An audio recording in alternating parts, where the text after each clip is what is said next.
Merhaba arkadaşlar, kanalıma hoş geldiniz. Bugünkü modelimizi bu ipimizle başlayacağız.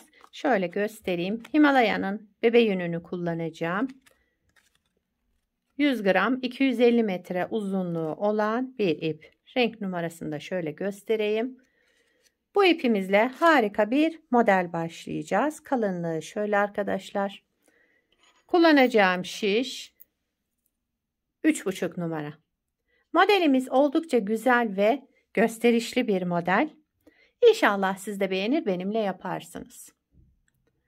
Yapım aşamalarına geçmeden önce kanalıma abone değilseniz ücretsiz bir şekilde abone olup videolarımı da beğeniyorsanız beğeni yapmayı, yorum yapmayı, beni desteklemeyi unutmayın arkadaşlar. Şimdiden hepinize teşekkürler. Dilerseniz yapım aşamalarına geçelim. İlmeklerimizi alarak başlayalım. Şu şekilde birinci ilmeğimi aldım. Bu model için 2 ve 2'nin katları, yani çift sayıda olması gerekiyor. İlmek sayımızın yapacağımız örgüye göre ilmek sayısını bu şekilde ayarlayacağız ve modelimizi kuracağız arkadaşlar. Bu model lastik istemiyor ama isterseniz lastik de kullanabilirsiniz. Ben lastiksiz başlayacağım. Modeli şöyle hemen bir bakalım. 2, 4, 6, 8, 10, 12, 14, 16, 17, 18. 18 ilmekle modelimi kurmaya başlayacağım.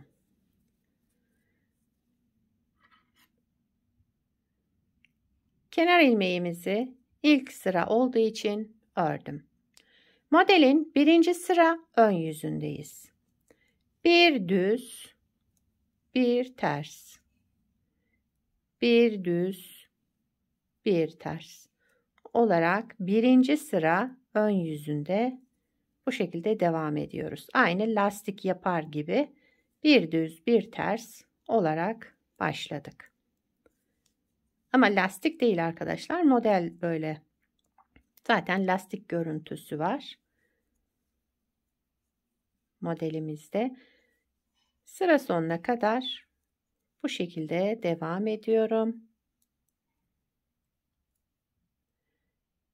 Kenar ilmeğimi de ördüm. Birinci sıra ön yüzünde bu işlemleri yaptım.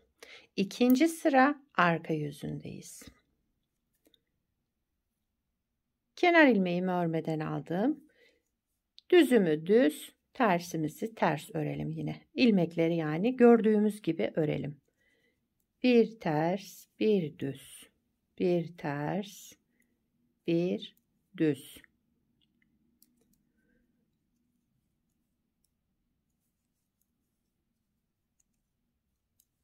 İpimin rengi de kamerada daha bir farklı çıktı. Aslında bu renk değil.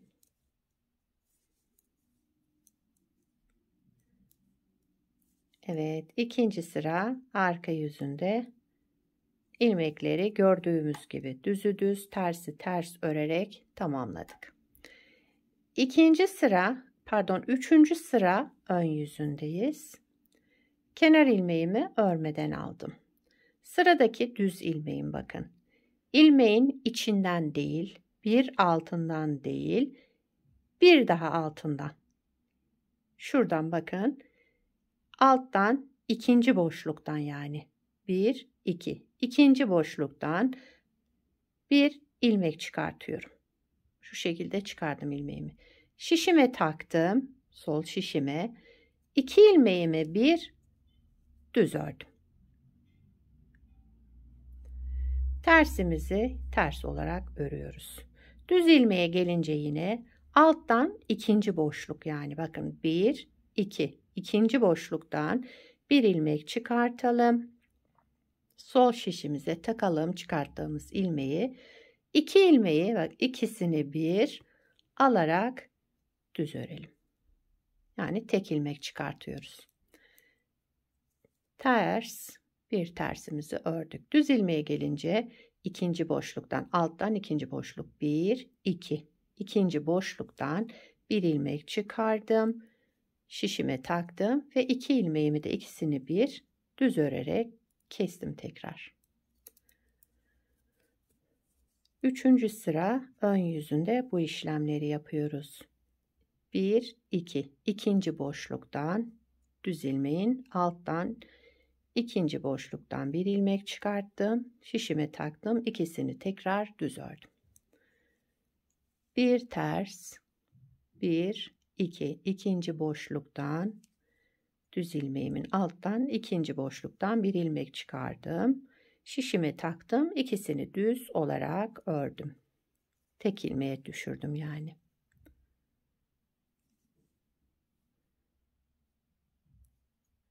Aynı şekilde sıra sonuna kadar devam edelim. Üçüncü sıra ön yüzündeyiz. Modelimiz 4 sıradan oluşmakta. Daha sonra modeli kaydırarak ikinci modeli yani kuracağız kaydırarak.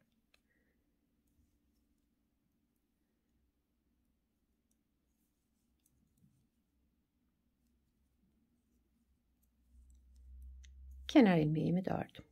Üçüncü sıra ön yüzünde bu işlemleri yaptık. Dördüncü sıra arka yüzündeyiz. Kenar ilmeğimi örmeden aldım. Yine ilmekleri gördüğümüz gibi bakın düzü düz, tersi ters. Bir düz, bir ters. Bir düz, bir ters.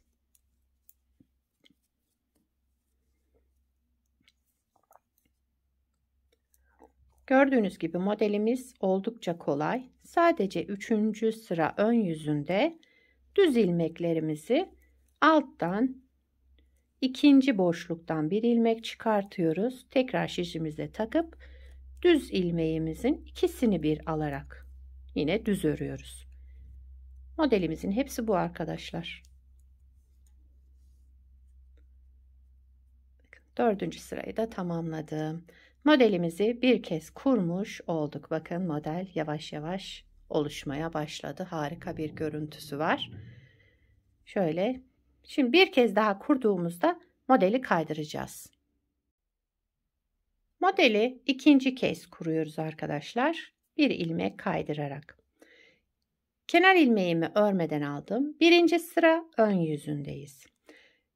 Düz olan ilmeğimizi ters örüyoruz şimdi. Bir ters, bir düz. Tersi de düz ördük. Bir ters, bir düz. Yani bir ilmek kaydırmış olduk. Düzleri ters, tersleri düz örüyoruz. İkinci model kurulumunda birinci sıra ön yüzündeyiz. Bu şekilde modelimizi kaydırmış olduk. Modelimizi gösteren de zaten bu kaydırarak yapmamız modeli ön plana çıkartıyor. Aynı şekilde devam etsek modelimiz o kadar kendini göstermez arkadaşlar. Normal lastikmiş gibi görüntüsü olur.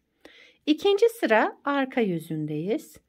Kenar ilmeğimi örmeden aldım. Yine ilmeklerimi gördüğüm gibi bakın ters, düz.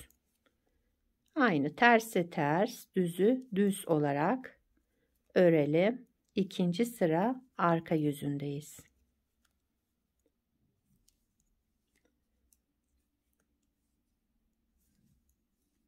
Ben modeli bu kadar detaylı anlatıyorum arkadaşlar. Tabii ki acemi olanlar için, yeni öğrenenler için bu şekilde anlatıyorum. İçimizde tabii ki örgüyü çok iyi yapanlar da vardır. Onlara biraz sıkıcı gelebilir ama yeni öğrenenler için de bu şekilde anlatmam gerekiyor. Evet, ikinci sıra arka yüzünde ilmekleri gördüğümüz gibi tersi ters, düzü düz olarak ördüm. Üçüncü sıra ön yüzündeyiz. Modelimizde sadece bu üçüncü sırada bir farklı işlemimiz var. Bu kadar yani model oldukça kolay. Kenar ilmeğimi örmeden aldım. Sıradaki ilmeğim ters, ters olarak ördüm yine.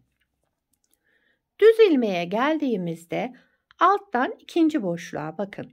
1, 2. İkinci boşluktan bir ilmek çıkardım. Aldım şu şekilde. Tekrar sol şişime taktım. 2 ilmeğimi şişimdeki ve çıkarttığım ilmeğin ikisini bir düz örerek tek ilmeğe düşürdüm yani. Bu şekilde yaptık. Bakın modeli kaydırmış olduk. Şöyle tam kendini gösterecek.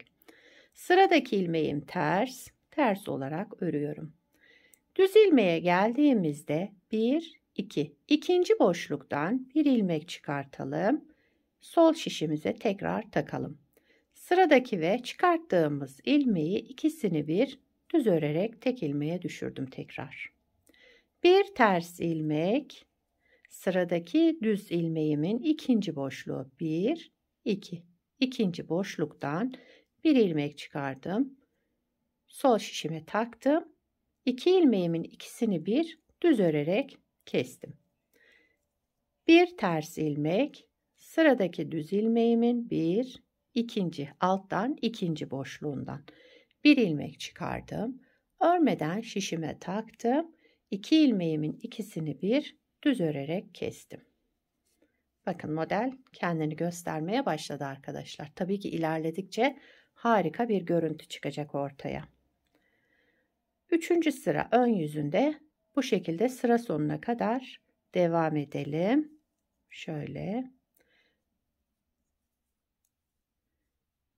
Sıradaki düz ilmeğimin 1, 2, ikinci boşluğundan bir ilmek çıkardım. Sol şişime taktım. Sıradaki ilmeğimle beraber düz örerek kestim. Bir ters ilmek, düz ilmeğe yine geldik. Aynı işlem alttan ikinci boşluk.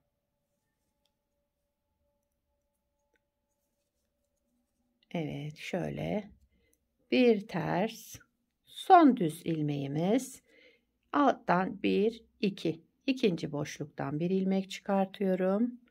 Bu şekilde tekrar sol şişime taktım. 2 ilmeğimin ikisini bir düz örerek tek ilmeğe düşürdüm. Kenar ilmeğimi de ördüm. Üçüncü sıra ön yüzünde bu işlemleri yaptık. Dördüncü sıra arka yüzündeyiz modelin. Kenar ilmeğimi örmeden aldım. Yine ilmeklerimizi gördüğümüz gibi bir ters, yani tersi ters, düzü düz olarak örelim. Bir ters, bir düz. Bir ters, bir düz. İlmekleri olduğu gibi örelim.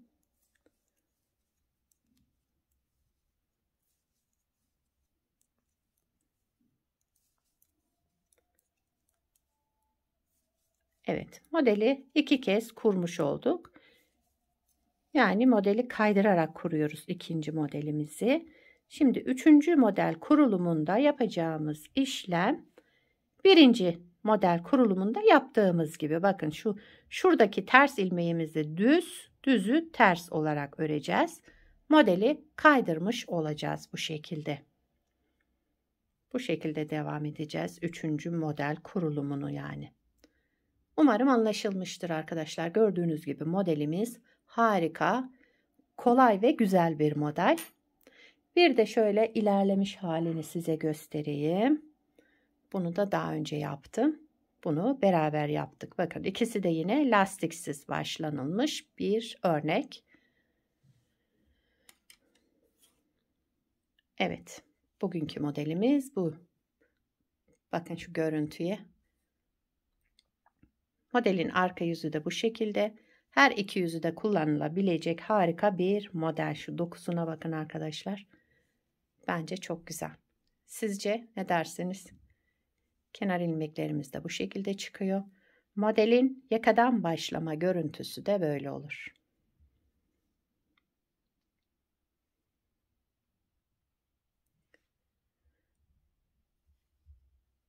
Evet.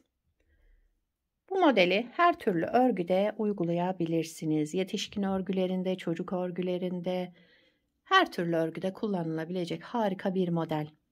Battaniye yapabilirsiniz, çanta yapımında kullanabilirsiniz, kırlent, yastık olarak kullanabilirsiniz. Şöyle dekor amaçlı. Bence çok güzel. Şöyle bırakayım. Sizler nelerde kullanacaksınız bu modeli? Onları da yorumlarda belirtirseniz sevinirim. Yapacak olan arkadaşlarımıza da fikir olur. Beni buraya kadar izlediyseniz arkadaşlar bir beğeni yapmayı, yorum yapmayı, beni desteklemeyi unutmayın. Şimdiden hepinize teşekkürler. Yapacak olanlara kolay gelsin. Bir sonraki videoda görüşmek üzere. Hoşça kalın.